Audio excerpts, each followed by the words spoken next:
வணக்கம் கும்பராசி அன்பர்களே, எல்லாரையும் ஒரு எடை போட்டு யார் யார் எங்கெங்கே நிற்கணுமோ அந்த கரெக்டாக அந்த கோடு போட்டு வைப்பாங்க. ஷூட்டிங் போது நம்ம சினிமா ஷூட்டிங்லாம் அந்த மாதிரி உங்கள் வாழ்க்கையில் யார் யார் எங்கெங்கே வைக்கணுமோ அந்த மாதிரி கரெக்டாக வச்சுருக்கீங்க. அப்படி வச்சதுனால்தான் நண்பன் யார் பகைவன் யான்னு தெளிந்து வைத்திருக்கிற விஷயம் உங்களுக்கு ரொம்ப சக்ஸஸ் ஸ்டோரி காட்டுது. இந்த மாதிரி தெளிவு நல்லா இருக்கிற காரணத்தினாலையும் இந்த மாதிரி அடுத்தவர்களை புரிந்து கொள்ளக்கூடிய கெப்பாசிட்டி இருக்கிறதுனால தான் கும்பராசி நேயர்கள் எல்லாருலேயும் நிறைய பேர் வக்கீல்களாக மட்டும் இல்லை, ஜட்ஜுகளாகவே இருக்காங்க. அப்போது அவர்களெல்லாம் நீதிபதிகளாக நீதி அரசர்களாக இருக்கக்கூடிய ஒரு விஷயம் என்னென்னா, இதனால தான் யார் யார் என்னென்ன தப்பு பண்ணுவான் எங்கெங்கே இருப்பான்னு இவங்க கரெக்டாக இன்ட்யூட்டிவாக புரிஞ்சிக்க முடியாது அவங்களால. இதனால் இதில் சக்ஸஸ் ஸ்டோரி இருக்குது.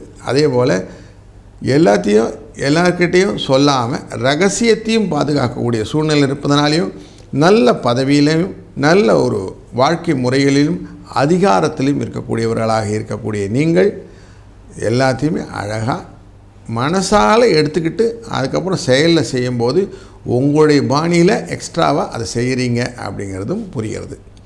இந்த ஜூலை மாதம் இந்த செயல்கள் எல்லாம் உங்களுக்கு லாபமாக இருக்கான்னு பார்க்கலாமா? உங்கள் ராசிக்குள்ளார இப்போ உட்கார்ந்துருக்குது ராகு உட்கார்ந்துருக்கிறாரு. எதையுமே திங்க் பிக்னு யோசித்து பெருசாக யோசித்து சின்னதே யோசிக்க தோறாத ஒரு சூழ்நிலையை வைத்திருக்கிறாரு. போராட்டத்துக்கு அதுக்கு தூபம் போடுற மாதிரி உங்களுடைய 7ஆம் ஸ்தானமான சிம்மராசியிலேருந்து செவ்வாயும் கேதுவும் பார்த்துக்கிட்டே இருக்கிறாங்க நேரடி பார்வையில்.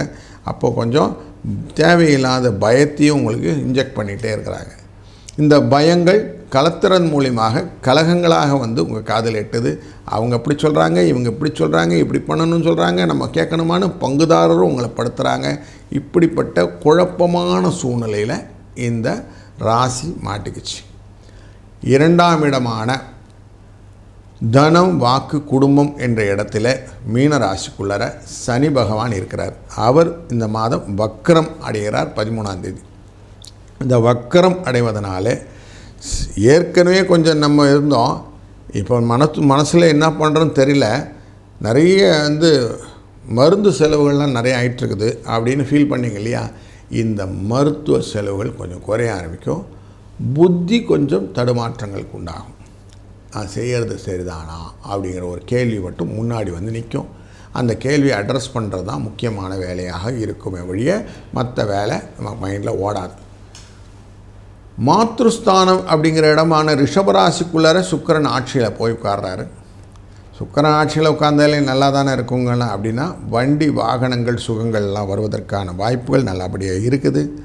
நல்ல சௌக்கியங்கள்லாம் வருவதற்கு வாய்ப்புகள் இருக்குது. ரிலேஷன்ஸ்லாம் உங்களுக்கு ஃப்ரெண்ட்ஷிப்பாக இருக்கக்கூடிய சூழ்நிலை. அதே போல் நீங்கள் புதிய சொத்துக்கள் வாங்குவதற்கான வாய்ப்புகள் அதெல்லாம் நல்ல வரையாக ஃப்ளரிஷ் ஆகி வரக்கூடிய சூழ்நிலையும் நல்லபடியாக முடிவடையக்கூடிய அனுகூலமான சாதகமான நேரங்களும் இருக்கிறது. குழந்தைகள் விஷயத்தில் நிறைய எண்ணங்கள்லாம் உண்டாகும். அவர்களுடைய முக்கியமாக படிப்பு ரிலேட்டடாக என்ன படிக்க வைக்கலாம் அப்படிங்கிற எண்ணம் இருக்கும். மோஸ்ட்லி நீங்கள் படிக்க வைக்கிறதெல்லாம் இந்த சட்டம் துறை இல்லாதவங்கள்லாம் இந்த மாதிரி கணக்கர்கள் அப்படிங்கிற படிப்பு, சிஏ சொல்கிறோம், சிஎம்ஏ சொல்கிறோம், சிஎஸ்லாம் சொல்கிறாங்க இல்லையா? அந்த மாதிரி படிப்புகளெல்லாம் ரிலேட்டடாக படிக்க வைக்கிறத பற்றி யோசிச்சிங்கன்னா அதெல்லாம் நல்லது ஒரு சக்ஸஸாக முடியறதுக்கு வாய்ப்புகள் உண்டு. இவர்களெல்லாம் பிற்காலத்தில் லாபத்தை பெற்றுத்தருவதற்கான வாய்ப்புகளும் நிறைய இருக்குதுன்னு மனசில் வச்சுக்கொண்டால் இது ஒரு நல்ல மூமெண்ட்டாக இருக்கும். வெற்றி, வாழ்க்கையில் மகிழ்ச்சி, இது ரெண்டும் ஒருங்கே வேணும் அப்படிங்கிற சூழ்நிலையில் இருக்கும்போது 6ஆம் இடமான கடகராசிக்குள்ளர நமக்கு சூரிய பகவான் அமரப்போகிறார் புதனுடன். அப்போ வெற்றி நிச்சயம் அப்படிங்கிறது மனதில் கொண்டு வரலாம்.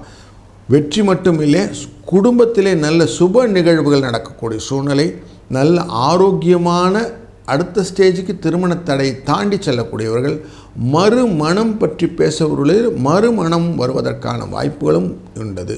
அதனால் ஒரு நல்ல சூழ்நிலை இருக்குது.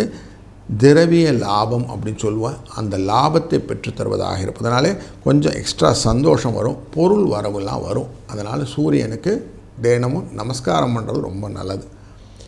7ஆம் இடமான சிம்மராசியிலேருந்து பார்க்கக்கூடிய 3ஆம் இடத்துக்காரரான இந்த செவ்வாய் முயற்சிகளை எப்பொழுதும் உங்களுக்கு உத்வேகப்படுத்தி கொண்டே இருக்கிறார். திறன்பட தெரிந்து கொண்டு செய்வது நல்லது அப்படிங்கிறதுனால உங்களுக்கு தெரியாத விஷயத்தை அடுத்தவங்ககிட்ட கேட்டுக்கலாம், வெட்கப்பட வேண்டியதில்லை. கன்னிராசியே உங்களுடைய ராசிநாதனான சனியை பார்க்கிறார். அதனால் உங்களுக்கு லாபத்தை பெற்றுத்தரக்கூடியதாக அமையும். எதிர்பாராத சில வரவுகளும் உருவதற்கு வாய்ப்புண்டு. தொழில் ஸ்தானத்திலே நமக்கு செவ்வாயின் பார்வை இருப்பதனாலே தொழிலிலே கொஞ்சம் பயபக்தியோடு செஞ்சிங்கன்னா நல்லாயிருக்கும். இல்லைன்னா தேவையில்லாமல் செலவு உண்டாவதற்கு வாய்ப்புகளும். லாபஸ்தானத்தை குரு பார்க்கறதுனால லாபம் பெறுவதற்கான வாய்ப்பு 2-11ங்கனால லாபம் வீட்டிற்கு வந்து சேரும். அதனால் நல்ல லாபங்கள் உண்டாகக்கூடிய சூழ்நிலை நல்லதாக அமைகிறது. உங்கள் ராசியின் 12ஆம் இடமான மகர ராசியை சூரியனும் புதனும் ஒருங்கே அமைந்து 6ஆம் இடத்துலேருந்து பார்க்குறாருங்க.